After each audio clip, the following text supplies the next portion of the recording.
Hello everyone, welcome back to my channel Insight by Manju.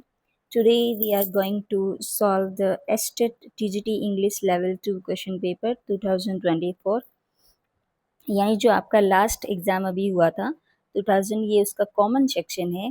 ठीक है, जो 15 marks का आता है, इंग्लिश कॉमन सेक्शन। तो इसे हम सॉल्व करने वाले हैं। So let's start without any delay.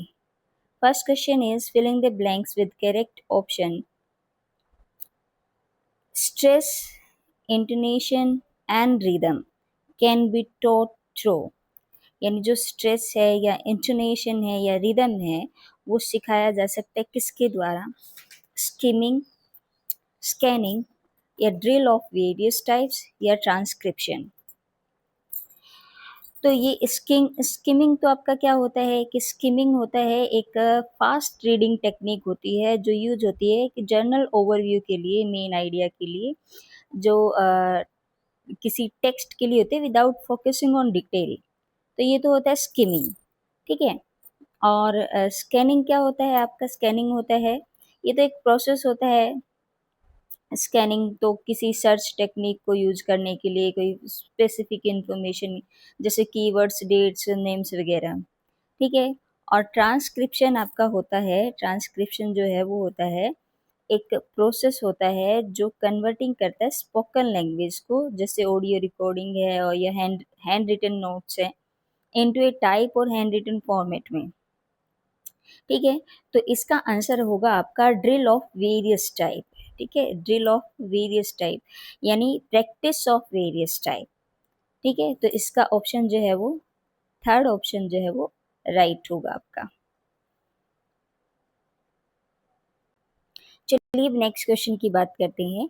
Next question क्या कहते हैं कि which one of the following is not a technique teaching add in the developing listening skills, कि इनमें से कौन सी नहीं है। देखिए ये पूछा नॉट। ठीक है, not the teaching add in developing listening skills. तो लिसनिंग स्किल्स में तो हमारा ग्रामोफोन तो आ गया है, ऑब्वियसली टेलीविजन भी होगा, फिल्म या कोई फिल्म स्ट्रिप्स भी होगी। तो phonetic use of phonetic dictionary नहीं होगा, फोनेटिक डिक्शनरी नहीं होगा। ये तो फोनेटिक होता है जो फोनिक साउंड होती है उनसे रिलेटेड। ठीक है, तो इसमें हमारा आंसर नंबर 1 होगा। नेक्स्ट वी है, next question is filling the blank with the correct option. Multimedia material for teaching are. Multimedia की बात कही है भाई। मल्टीमीडिया, मल्टीमीडिया यानी जैसे टेक्स्ट हो गया, इमेज हो गया, audio video, multimedia, animation, multimedia में तो यही सब आता है। ठीक है, तो मल्टीमीडिया की बात की है तो वो आपका ये होगा text, image, audio, video and animation. ठीक है। फोनेटिक साउंड और फोनेमिक लेसन्स तो आपके अलग हुए, ग्रामर एंड सिंटेक्स और लेक्सिकन। तो आपका क्या होता है कि लेक्सिकन एक टेक्निकल साइंटिफिक टर्म है। ठीक है, जैसे कोई लिस्ट ऑफ वर्ड्स है, मतलब एक तरह की वोकैबुलरी है फॉर ए पर्टिकुलर लैंग्वेज। ठीक है, कोई ग्रुप या फील्ड है जिसमें स्पेशलाइज्ड वर्ड्स या फ्रेजेस इनेबल होते हैं फॉर इफेक्टिव कम्युनिकेशन के लिए। ठीक है, तो इस हमारा राइट आंसर जो है वो होगा थर्ड आंसर। थर्ड आंसर जो है वो राइट होगा। नेक्स्ट है मल्टी लिंग्विस्टिक रिसोर्सेज। तो मल्टी लिंग्विस्टिक रिसोर्सेज क्या करते हैं? Will increase the level of learner participation obviously. ये विल डिक्रीज, डिक्रीज तो नहीं होगा भाई। ठीक है, पुअर कंपेयर्ड ये भी नहीं होगा, and deprive the teachers role as a facilitator ये भी नहीं होगा। तो आपका राइट आंसर जो है वो फर्स्ट होगा। ठीक है, नेक्स्ट है हमारा जो है ये पैसेज दिया है और इसके आंसर दिए हैं, तो मुझे लगता है कि पैसेज पढ़ने में तो टाइम ज़्यादा लगेगा। So let's talk about the answer directly. Okay,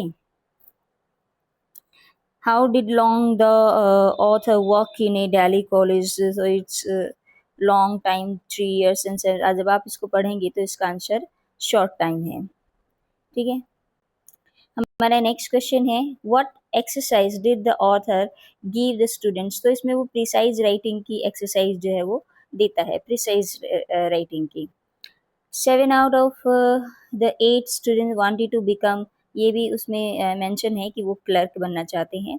what according to the author is the highest ambition of the students in good colleges, तो to qualify for administration service, passage में इसी की बात हुई है तो हमारा आंसर यही होगा। In the sentences and these latter understandably are a small number, what does these latter refers to? तो इसमें जो मेंशन है वो है scholar, scientist, leaders of opinion. ठीक है, next question is filling the blanks with the correct option. The thinking of the most ambitious and least ambitious is, वो alike होता है, alike। ठीक है, next sorry, next question is identify the statement which is true. ये भी आपको passage पढ़ने के बाद ही जो है पता चलेगा कि कौन सी स्टेटमेंट जो है वो ट्रू है। तो इसमें हमारी फर्स्ट स्टेटमेंट जो है ट्रू है। ठीक है, स्नफ्ड, स्नफ्ड आउट का अपोजिट वर्ड पूछा है, snuffed out, right, sorry, filling the blanks with the correct option, another word for another word पूछा है, another word it means synonyms। ठीक है, तो वो आपका किल्ड होगा। एंड फॉर्मर, फॉर्मर का जो है अपोजिट वर्ड पूछा है, फॉर्मर पूर्व होता है तो लेटर बाद, बाद वाला हुआ, तो इसका आंसर जो है राइट आंसर लेटर हुआ।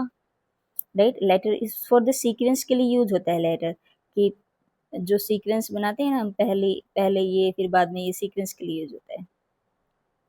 एलुमिनी जो ओल्ड एम्प्लॉय हैं या ओल्ड स्टूडेंट्स है या ओल्ड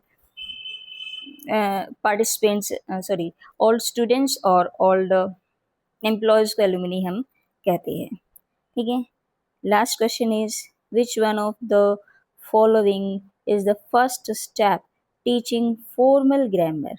फॉर्मल ग्रामर की बात पूछी है और उसका फर्स्ट स्टेप क्या है। फर्स्ट स्टेप तो सबसे पहला ये है कि आप उनकी प्रीवियस नॉलेज को चेक कीजिए, ठीक है, और मोटिवेट कीजिए उन्हें आगे सीखने के लिए। ठीक है, कंपैरिजन हम नहीं कर सकते।